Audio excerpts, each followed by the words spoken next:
So welcome, Garreth Murrell. You're one of the finalists in the NLP Awards for 2022 in the Public Service and Community category, and you're here representing Veterans at Ease, which is the charity, I believe it is, that you run.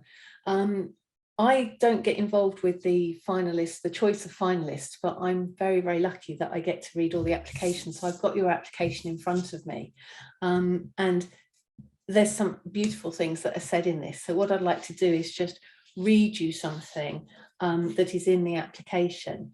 It says, his vision, your vision, was to assist by the means of NLP all veterans currently serving members of the armed forces and their families who were suffering and who didn't have the financial resources to pay for their own private therapy.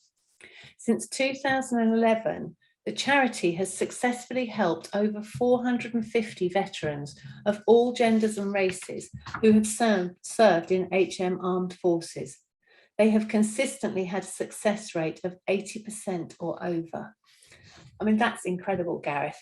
Do please tell us a little bit more about the work that you are doing in Veterans at Ease that has led to your nomination. Thank you. Veterans at Ease was born out of my own lived experience. I served for 10 years in the military. Right. One of my operational tours that really affected me was I was one of the first soldiers into Bosnia in 1992. Mm-hmm. Completely unprepared for what we were about to witness and experience. But I was quite high functioning as well. I left the military 2 years later, but hadn't dealt with anything that I'd gone through in my military career. I became a crime scene investigator, and 14 years later, my world fell apart after I graduated and became an instructor at the National Training Centre for Scientific Support up in County Durham. And I initially took 2 weeks off sick, thinking that all I needed was a holiday. That rolled into 8 months, and it was very clear that a holiday wouldn't do that. Yeah. And I was given a series of choices by my line manager after the 8 months had happened, because they were still paying me full pay. They didn't have to. But those choices were come back to work. And at the moment that my line manager knocked on the door, I was in tears for no particular reason. So that option wasn't a particularly good choice. Yeah. The next option was come back to work on a phased return and get into some professional help. Or my third option was resign, which at the time felt harsh, but I completely understand it from where I'm sat now. Yeah. But happily, I took the second option, and I dropped into the NHS and received the treatment of cognitive behavioural therapy, which didn't work for me. Mm-hmm.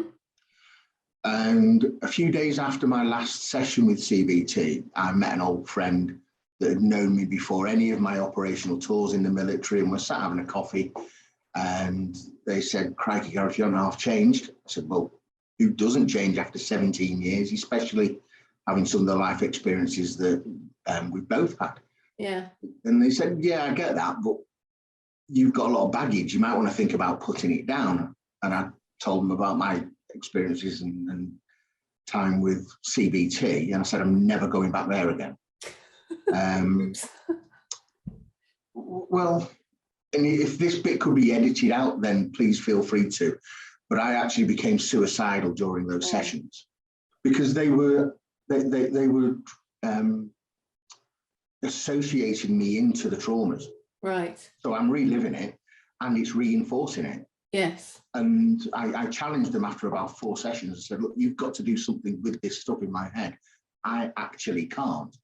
And they basically turned around and said, "Well, you have to rationalise why you're traumatised, and that will help." And I sat there and I said, "Well, 3 different war zones, lost family members through natural causes and so forth. Yeah, I get that. I can rationalise that. Does it help? No." Yes. So anyway, long story short, this friend of mine said, "Look, I've just finished this course in neuro-linguistic programming.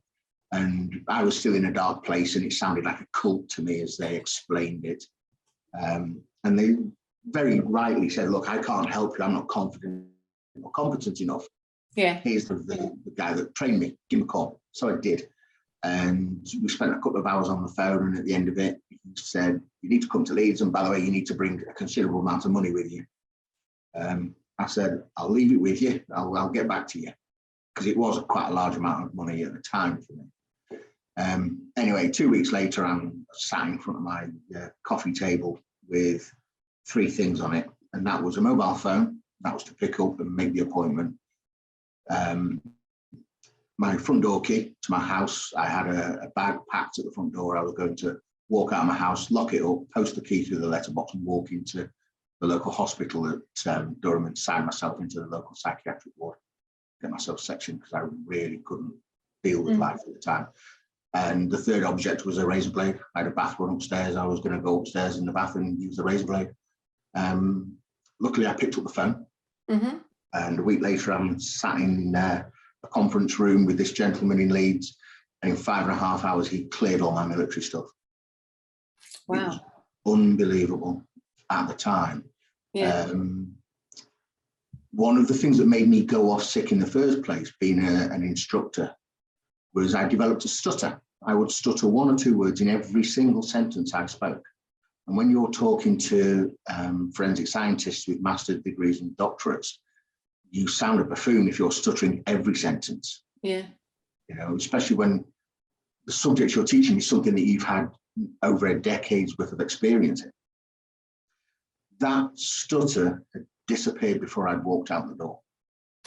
Goodness. Just remarkable. On the way home, I kind of had like a Remington moment. I was that impressed. I bought the company. I thought, hang on a minute.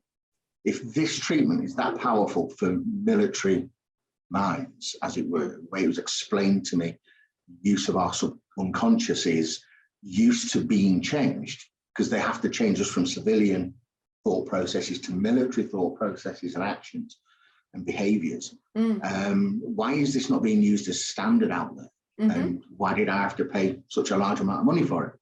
So I got home to Durham later that evening, opened up my laptop, went on a couple of NLP forums and banged out those questions. And over the next couple of weeks, what came back was, yes, we know that it's really effective, but you had to pay for it because it's not recognised by NICE yet. And also the practitioners that got back in touch said, we know how powerful it is with veterans, but they won't walk through our door because we've never served. And that little light bulb moment came on, and I thought, well, hang on a minute. If I go away and learn this NLP stuff, whatever it is, and I put pictures of me in the military and advertise the fact I was in the military, maybe I could do some good. And that was 2008. 2010, took early voluntary redundancy from where I was working with the police, and the very next day set up Veterans at Ease. That's how we go about. That's how we use that, and we use we use the right techniques and processes when appropriate. But obviously, we start off with rapport building from the beginning, and there is a very formal process at the start with contracting and ascertaining details, because there's a number of reasons why we take personal details. One is for our records, if we need to contact them. Second is because we're a charity, certain funders want some of those details, but obviously anonymized, and we can go down from our CRM to produce those. And then we just take it from there. One of the best processes that I've used over the years is the VKD and now RTM. I haven't got our therapists trained in it. Right. So, I mean, the very sector that you're working in is obviously an incredibly challenging sector at the best of times, and having your personal experience in that must be incredible. And I've got, as I said, I'm lucky enough to have your application in front of me, and there's some really impressive testimonials, and I know this one is slightly, it's more than a line or so, but I think it's really important that I actually just read this out to you. It says, after a difficult tour in Afghanistan, I began experiencing problems with nightmares, flashbacks, and anger. Increasingly, I was finding everyday life more and more difficult and no longer seemed to get enjoyment out of anything. My relationship with my wife and son was deteriorating, and I felt like there was no way out. I realised that I needed help, and thankfully, I came across Veterans at Ease website. Garreth has helped me get my life back through the use of NLP, and I can now honestly say I feel happy again, something which I had not felt for a long time. I was reluctant to ask for help as I felt there were those that needed it more, and I put it off for a long time, but I'm so glad that I finally did make that call.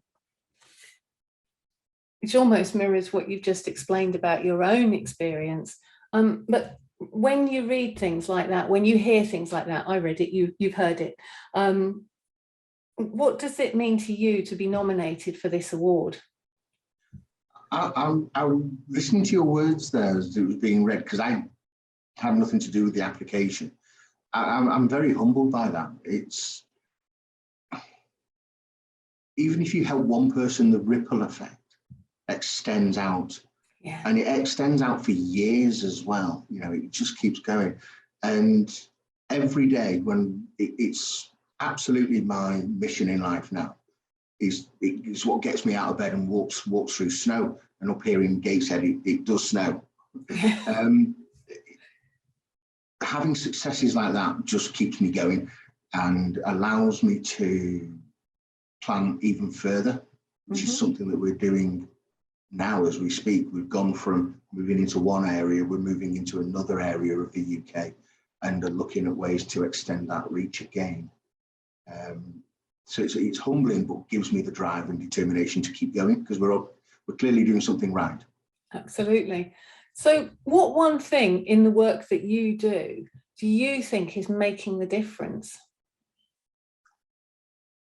One thing.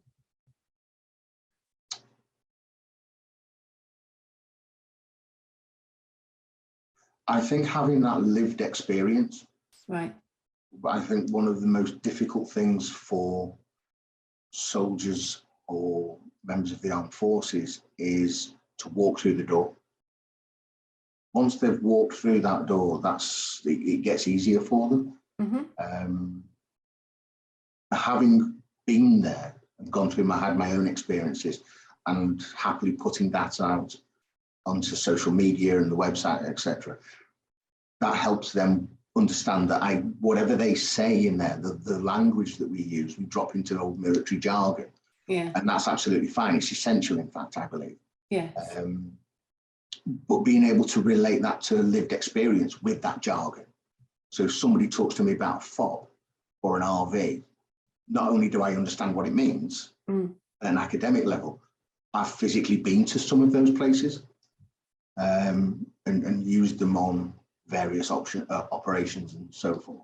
And I think having that level of validity and integrity is like I say, it's the bit that gets them through the door, which is the difference that makes the difference once they're through that door. And that's the ultimate in rapport building, really, isn't it? Because that you're building rapport on a level that people like myself just could not do. We might be masters at rapport, but we couldn't build rapport on that level because I haven't lived through that experience. So that's and I think that's one reason why we don't work with autistic people, because we don't I couldn't possibly begin to put myself fully in their place to understand how they view the world. I could have a very good academic guess at it, but from a perspective of, would that really help them as quickly as somebody that's living that life? Yeah. I doubt it. Yeah. So by staying focused on the military and not extending elsewhere is again part of the success story, I suppose, and not getting, not getting dragged around, dare I say it, the funding circuit, chasing money. Yeah. Well, I think it's that focus, isn't it? You're focusing on something that you understand really well. And it is about that that focused approach to what it is you do, and that's adding to your success. So, final question, where would you like to see NLP, and particularly in the work that you do, where would you like to see NLP in the future? I would like to see NLP accepted by NICE. Yes. Absolutely, and we're working towards that. I know there's been a recent pilot study done with the military arm of King's College and Belfast. Mm-hmm. We did get involved. Sadly, we didn't manage to participate with send anybody to them, because by the time somebody suitable came along, they'd finished their pilot. Fantastic. But being able to be part of the future longer term study and be part of that process would be incredible. I think it's where it needs to be as well. Yes, yes. Well, certainly when dealing with this level of trauma, it's incredibly important that the people dealing with that level of trauma and those, you know, the military are appropriately trained and understand what it is that they're dealing with, isn't it? It's very important. So I think that's a wonderful aspiration to have. Thank you. So thank you, Gareth. It's been a pleasure talking to you. I mean that in the sense of, it's a pleasure talking to you anyway. We've spoken many times over the years, but to hear more about the work that you're doing and also the basis and the foundation from where that came, I think is really, really important for people to understand. So thank you for sharing that with us. And yes, as I said, you are a finalist in the Public Service and Community Awards for the 2022 awards. The winners will be announced live virtually on the 13th of May. So I wish you every luck with the awards. Thank you. Thank you. Thank you very much.